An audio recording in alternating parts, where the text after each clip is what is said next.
Evening star. Let's give the site narration. A warm good evening, all of you. Today, I would like to present about the poem "To the Evening Star." This poem was recited by William Blake, and this poem was recited in the Romantic era. William Blake was born on 18th of November in 1757 in London. He was not only a well-known English poet, he was a painter and printmaker also. And he lived in the Romantic era. He considered as a seminal figure in the history uh, of poetry and visual arts of the Romantic era. So his this poem also the visual imagery poem. Visual imagery means when we look the poem, the sample picture will in our mind. So let's look at the poem. Start this poem as the preposition to, so we can understand he is addressing the evening star. So this is the ode type poem too. This is a sonnet. This is a sonnet by the romantic poet. Sonnet means the poem which have 14 lines. And evening, he's mentioned the evening star is Venus. Venus is the second planet of the solar system, and Venus is the Roman goddess of Greek mythology.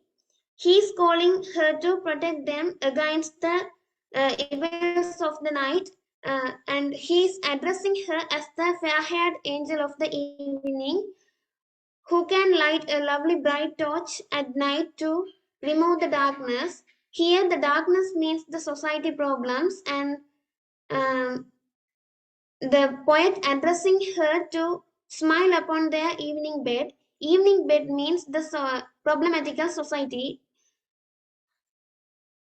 He's the poet who joined the society problems with the nature and recite the poems. And he is believed that the the evening star is the goddess of love, beauty, and fertility. The poet's belief is that stars have the ability to turn the dark night to the peaceful and harmful. Let's go to the central idea.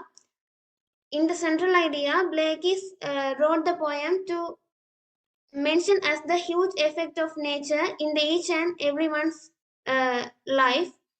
For example, if the sky haven't stars, then the night will dark and affrighting for us. However, the presence of star lightness in the ambience and imparts a peaceful and romantic era to the night. And so he emphasizes the importance of the nature, and the examples of the elements which are create a beautiful nature are the lake reflects the light and stars shine brightly and the gently blows. These three actions come together to produce beautiful sensory scenery which humans can observe and realize. As a result of this action, uh, a grateful nature will providing us with its beauty and care. And the poet include many themes in this poem. Some examples of them are innocence was experience, natural beauty, light and darkness. The main theme is innocence was experience, and the other sub themes are light and darkness. Blake presents them in the last few lines of this poem. And this poem begins with a direct reference of addressing the evening star as an angel the which protect us the nocturnal beauty of the human nature. When the sun sets behind the mountain, the star appears in the sky. According to the poet, the star in the bright torch of love. So, this is a symbol of the love and transcendental symbol also. William Blake, one of the early romantics, view of nature. He viewed the nature in the different view uh, with the he joined nature with the society problems. By the way, each and every poems have many imageries. These are visual, auditory, uh, tactile, and olfactory. Here, he used the visual imagery, and he used many poetic techniques in this poem. Some examples of them are capitalization, personification. Capitalization, uh, the old English word thou is in the capital letters. The modern English meaning of thou is you and thy is your. Uh, Evening Star is not a person, but he is mentioning you and your as a person. So we can understand easily he's used personification by these words also. And this poem centers on the evening star. However, the poet more specifically refers to the goddess Venus. Venus is a planet too. It is the second planet of our solar system when uh, it is considered as a sister of our Earth too. It appears just after dusk, and according to the poet, she is the fair-haired angel of the evening. When the sun rests on the mountains, and the poet requesting her to put on her radiant crown. So simply we can understand the he used personification and added the feminine character uh, to the Venus. He instead of male characteristic and added female characteristic also, and he asked her to protect them by her sacred dew. But in the 19th century, uh, can be introduced as a fine period uh, as a time period which brought like the country economy, but it is most darkness to the human values. In this time period, the society was in the race behind the money to earn money, climb up the top in the society ladder. So they have had many society problems in this time period, such as corruptions, uh, high mortality rate, economic imbalance. So, so William Blake is calling Venus to protect them by removing their society problems. So, as the finally, I would like to say, William Blake is calling uh, to the William Blake is calling the evening star to protect them, serve them from the society problems. And when we serve the nature, then the nature also serve us. Thank you for your listening. Thank you. It was a wonderful presentation, Nirushi, and now I would like to call Sharumadi to talk about the poem The Eagle.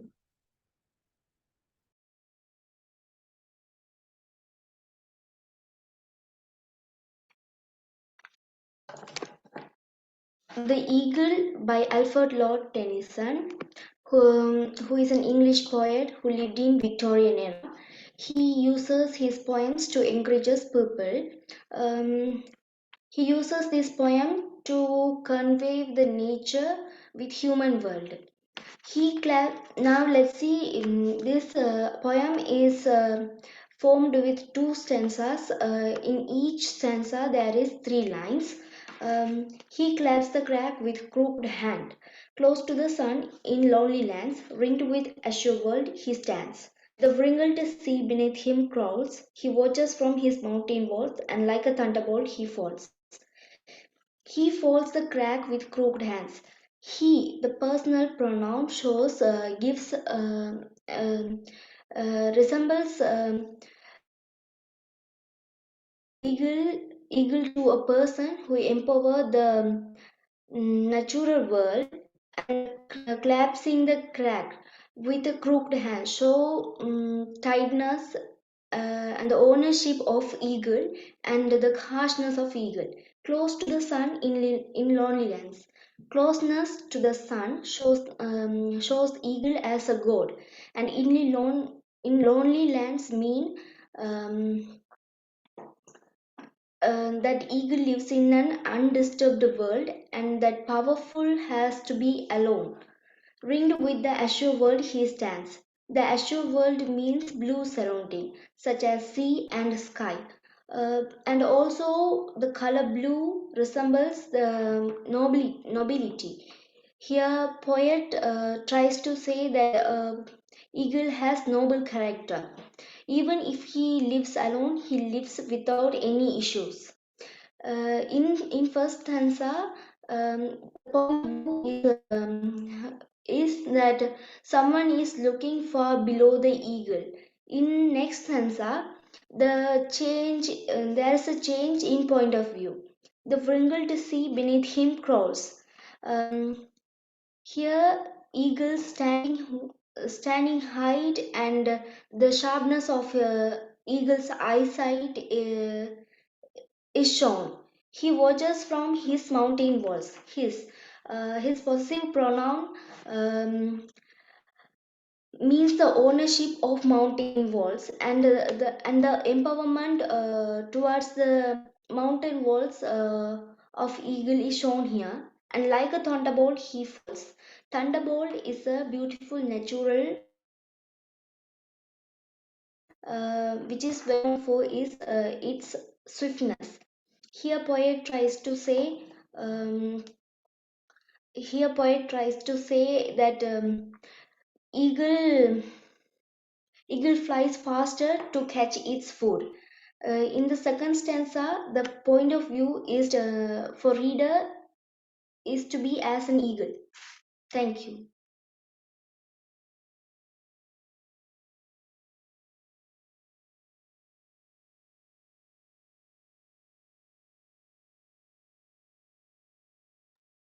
Thank you, Sharamadi, for your amazing presentation. Now I would like to call Devihan to talk about the poem The Bird Came Down the Walk.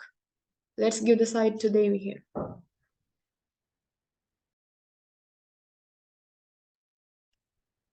The poem Bird Came Down the Walk was written by the poet Emily Dickinson. And Emily Dickinson was an American poet who had the ability to use the simple language in subtle and unusual way and see great significance in simple and everyday happenings and situations. A bird came down the walk is such a celebration over the simple incident. A bird is walking alongside sidewalk after its morning meal. And Dickinson's wild range of imagery and philosophical value added to lines are significant features of the poem. To Emily, nature is a living force. In its inmates, particularly animals and birds, are personalities with their own quirks and eccentricities, but also has dignity and pride. And when we go into the poem, in the first stanza, a bird came down the walk. The speaker begins the poem by describing the simple yet beautiful movements of a bird. And this particular bird is coming down the walk. It is likely a sidewalk path of some some kind near the speaker's home or where she is situated. The speaker is able to observe the bird's actions without it immediately becoming frightened. This says something about humans and their interactions with nature, and birds are rightfully wary of the presence of humans, and they will not behave in the same way if they are knowingly being watched. The speaker not have any ill intentions, though she is simply reporting on what she is seeing and finding importance in the instinctual actions of bird, and it finds a worm noted here is as an angleworm and eats its raw, biting it in half. In the next thing, the speaker sees is the bird drinking the dew from the grass, and it doesn't have to go anywhere else to find water, making the dew and grass convenient. So far, its life has been presented as a simple movement from need to need. And in the next two lines, another small life is introduced. The beetle, while the two creatures might be simple to human eyes, the bird makes a conscious effort to hop to the side and let the beetle crawl past. The bird is very aware of its world, and as will be seen in the final stanza. In the stanza of three, a bird came down the walk. The bird's reactions to its world are carefully studied by the speaker. It is clear that she is truly watching the creature and taking sound mental notes on what it is doing, and she notices its inherent anxiety. No matter what it's doing, it looks around with rapid eyes, and they move quickly all around and all abroad, trying to see everything at once. It is very edge and aware of the variety of the dangers it might face, and the speaker takes some liberties with the description and states how the bird's eyes appear like frightened beads, and they are shiny, probably black, and moving or rolling around easily. The bird becomes scared of the speaker and stirs its velvet head. This description of his features is interesting. Dickinson uses the word velvet, uh, implying the kind of luxury about the animal. Uh, it is clear that she, or at least the speaker she is channeling, sees the bird as a lovely thing. And the fourth stanza of A Bird Came Down the Walk describes the one interaction the speaker attempts with the bird, and she reaches out to him and offers him a crumb of food, and um, the bird does not react positively to this intrusion on its space, and as its instincts require, flies away. In Dickinson's words, the action is much more complicated and elegant. The bird is said to unroll his feathers. It's a process the speaker sees slowly and is able to study, and each feather passed her by in all its velvet beauty. When he takes to the sky, he is said to uh, row to his home wherever there may be, and the use of the word row here as applying to sailing starts a metaphor that continues into the fifth stanza. Dickinson closely relates water and fight, the movement which make them up. The last stanza is more metaphorical than those which came before it, and the speaker is interested in how birds being moved through the air, and she describes the process as being similar to oars dividing the ocean. The bird has a clear beauty that is compared to a butterfly that takes off from the banks of the noon. In the heat of the day, it jumps and moves splashless through the air. It cuts through the air and or wood through the water. And when we look at the themes of the poem, uh, we can see curiosity and the beauty of nature here. Bird Came Down the Walk by Emily Dickinson, uh, and she uses many themes, but these two are the major themes. First, curiosity. The poet has extracted an ordinary incident seen in nature and has made a movie like presentation to the reader. Here, Shed does not even miss a small bit of details about the actions of the bird. And this is an indication of the patience and the curiosity of the speaker as a bird watcher, which reminds the poem, the poet lover, and the uh, bird watcher by Nizam Esquil, and which explains the patience of the bird watcher. She further tries to experiment on the nature, extending her curiosity, which may be the climax of the poem that led the bird to leave the scene.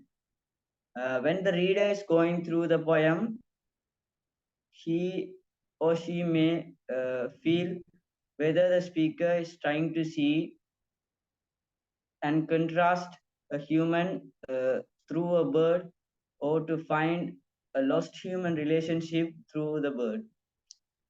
She anthropomorphizes the bird, giving it a human quality and explores its actions uh, as they are human. If not, she is only a curious explorer of the nature and interprets how it works, showing its beauty and the wild natures in its real form. However, the curiosity of the speaker is visible in her presentation of the details of the bird and its behavior. She presents uh, all the actions of the bird, not missing even small detail, and adds her feelings to the words in the poem. For example, the bird eating an angleworm in halves and eating it raw, drinking dew from a convenient grass, and hopping sideways to let a beetle pass shows a microscopic glance at the seemingly trivial incident. This is further seen when the speaker describes the bird's head and eyes in an eagle's eye view with a vivid imageries and comparison. For example, rapid eyes, hurried all abroad, look like frightened beads, and the way it stirred its velvet head, which creates images in the reader's mind and making a close picture to the bird in its uncomfortable zone. With uh, all the minute details, she presents the reader to feel the curiosity of the speaker on this particular scene in nature. Next, the beauty of nature. The poet celebrates the beauty of nature using an element of nature, the bird, and she shows the beauty of the bird in a natural setting and the gracefulness of the bird as well as the perfect mutual combination of natural elements. Uh, and through this presentation of the bird in natural setting, the poet keeps the beauty and wildness juxtaposed. For example, the bird walking down the walk like human in a civilized manner, and all of a sudden eating an angleworm, shocking it is. Nevertheless, this is exposing the nature as it is, and this is the true nature of natural world and how it works. The reader has to understand the wildness behind the beauty in the world of animals. Through understanding, reader can experience the real beauty in nature. It is like uh, we adore the rose knowing the fact that there are thorns and all over the tree and stem, which creates no harm to the beauty of the rose. Through the bird, the poet reveals that the nature has its own form of grace and elegance. She contrasts them with human world and actions. And for example, the bird is easily having a meal and having a sip of dew from a convenient grass nearby. It is like a person drinking water uh, in a grass in a comfortable chair. Further, the bird is allowing a beetle to pass shows that the birds also have some manners like uh, good humans. And this close contrast between the bird and human world adds beauty to the scene, making the natural world close and familiar to the world of human. And the poet seems urging to show the elegance of nature, showing how it may be, uh, boasting that it is no less to the grace in the world of human. The behavior of the bird is in uncomfortable zone when someone is watching has created another perspective of beauty to the poem.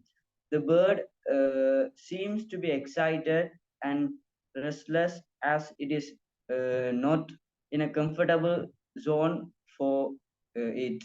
And it is sitting on the ground, not in the sky. And it is again the presentation of the nature, its real form. Uh, and For example, the movement of the bird's eyes and personified behavior mixed with its beautiful appearance is a true visual presentation which adds beauty to the poem. The most dazzling and enchanting part comes at the end of the poem. It presents the perfect combination of the natural elements, usage of compare and contrast of two natural settings. The sky and the sea shows the masterful use of words by Dickinson. Thank you for hearing me.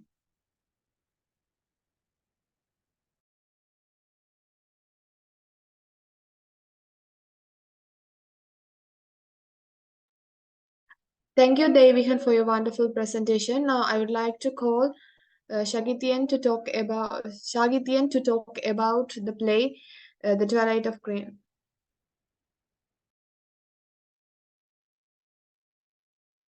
Good day to you all. Today I'm going to talk about the play Twilight of a Crane. It was written by Yuzo Junji Kinoshita. So when we see this play, it was a modern Japanese dramatic tradition. So as well as you're going to talk about the writer. So he is Yuzo Junji Kinoshita. So he's a famous poet of modern dramatic Japanese plays, and he is also a wonderful and experienceful translator of the Shakespeare's novels and stories and also songs. So, so this plays about a woman who is really a crane, becomes the wife of a hero. So he's a mortal man. So in gratitude and he love and for saving her life. So as a background of the story, we can talk about it. So we can think that this story was written after the World War II. So Japan also the one country which have placed in the World War II. So after the Second World War, Japan has to face many problems. Even the problems, like us, they have to give up their country from to the falling of economic status. So the World War II brings many impacts to the families and also the country, because their economic imbalance have happened, and also the relationship between the families were broken up because there are many deaths and many nuclear weapons attack. So it creates many problems. So the people who struggled to get money, so they have to make their country in a higher status in the nations of the world. So they have to work hard. So they have to run after money and run race. So we can also see this problem in the 18th century. So at that time, the people were write poems and songs admired by the nature. So the writer Yogarajah Atchuthan take this problem as a problem because of the running of the people running of the after money. So he had to talk about it. So he had to make a concern about the money greediness. So he wrote this poem. So that at the time of the writing, the money was the central concern of the society. So as we can say that the trade of Ukraine is a ironic representative of the capitalistic Japan. So we can contrast the before and after situation of Japan after World War II. So before the World War II, the Japan was a socialistic country and there was a rural society. So after that World War II, the society was make capitalism and the people was also industrialized. So this is a main problem that the society has faced. So the writer wrote this play. So when we see the poem, when we see the drama, at the beginning of the play, Yokio is introduced as a humble villager who loves his beloved wife.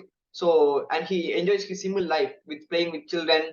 So Sur, as the transformed character into a human form, is introduced as beloved and responsible wife who brings out the happiness and prosperity to Yokio's wife.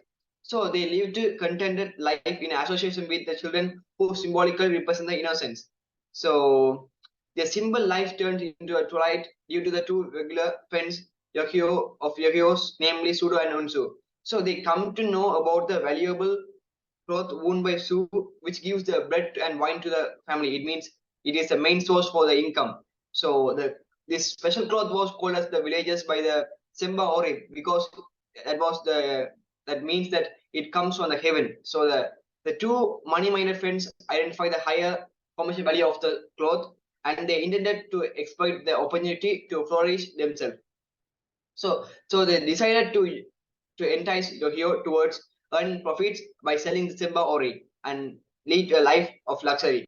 So they intended to give money on a little person.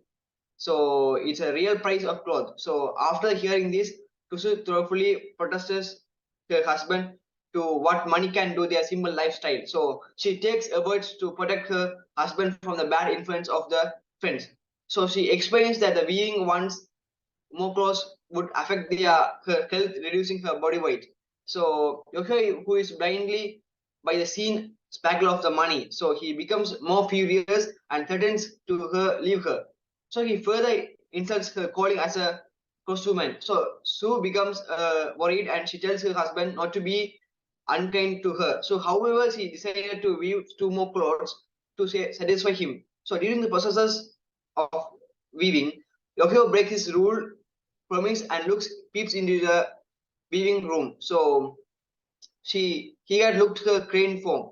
So, therefore, she fails to stay further in the human form, and as well as he lost her all the feathers because of the weaving. So she instructs him to keep one cloth as a token of her love, and then the Yogyo dreams that a new life to Kayato with her not knowing that he had taken, broken, and the heart and lost her forever. So the plays end with the tragic mood of Su leaving and heartbreaking husband. So there are two major characters of this play that they are the Yokio and Shu. So when we see the villains of this play that we can take at the Unsu and Sudo. So even though this drama has a pathetic and symbolic departure, we can catch the main theme by the quotations and the dialogues that the Yokio and Shu has talked in the poem. So in the drama. So let us discuss about the characters of the play. So Yokio, he's a husband of Sue and he's a humble villager. So as a starting of the play, we can see that he mentions that cold soup is not for good for her sweetheart's health. So when we see the rest of the part, he says her wife as a cross woman. So it talks about the change of his behavior, that because of the greediness of money, he calls his wife as a cross woman, but he had talked her with her sweetheart. So this was changed her behavior, that the money is a culpable thing. And we can also take the point of he's a dual personality person, and he's also innocent and also a helping nature, because he has helped a crane with a which was attacked by 2 arrows in his back. So the crane was Sue. So this is also talked by the writer. So in the starting of the poem, Ramika say we can see that the true love of Yokio has been portrayed. That he calls her sweetheart and he makes everything. So he spends more time with Sue. But after talking of Yunsu and Sodo, he changes his behavior and